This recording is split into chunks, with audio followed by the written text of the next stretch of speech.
o šis siužetas bus apie tai, kaip tam tikrus sveikatos testus galima atlikti tiesiog namuose. Taip galite sužinoti, ar netrūksta geležies, ar pakankamai funkcionuoja skydliaukė. Ir tai galima padaryti tiesiog namuose tam tikrų testų pagalba. Ir jei rezultatai netenkina, tuomet būtina kreiptis į gydytoją konsultacijos. Yra posakis, kad namų sienos gydo.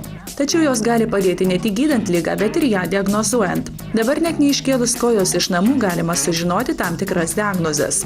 Diagnostika šiais laikais gali palengvinti ir atlikti kiekvienas pats savo namuose, naudodamas namuose naudojamus testus, greitai padaromus, atliekamus rezultatai gaunami per 10-15 minučių.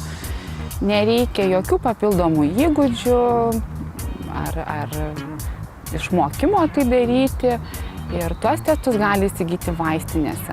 Lig šiol daugiausiai žinojame apie nėštumo testus, tačiau toli gražu ne jie vieninteliai yra vaistinių lentynose.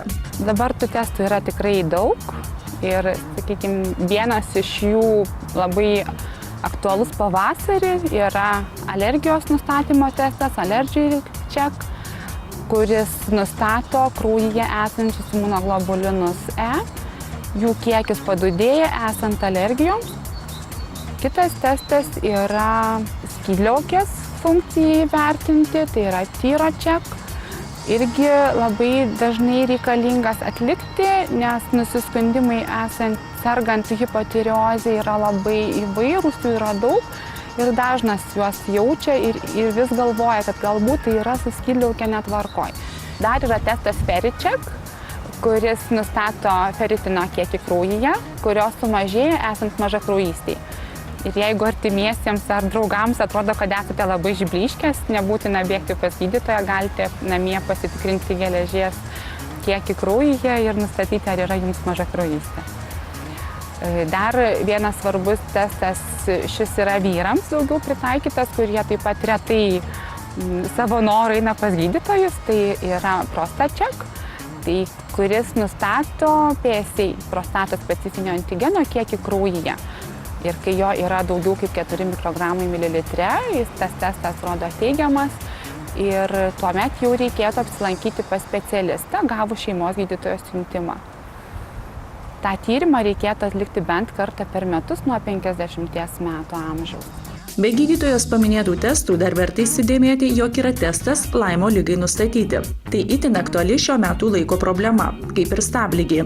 Tetano Stop greitas testas skirtas įvertinti apsaugos nuo stabligės mastą. Šiuos ir dar keletą kitų diagnostinių testų platina įmonė Optronika. 100% medicinoje nėra nieko. O šitie testai yra tikslus ir jų tikslumas yra nuo 90 iki 99,99%.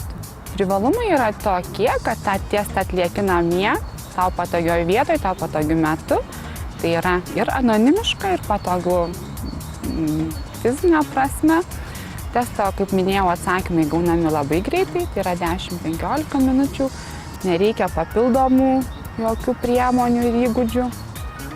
Ir nebrangu. Šie greitos diagnostikos testai pagaminti prancūzų gamintojų, kurie yra vieni iš pirmaujančių greitos diagnostikos testų gamintojų srityse. Preparatai atitinka ES reikalavimus. Prieš atliekant testus būtina perskaityti pakuotėje esančią instrukciją.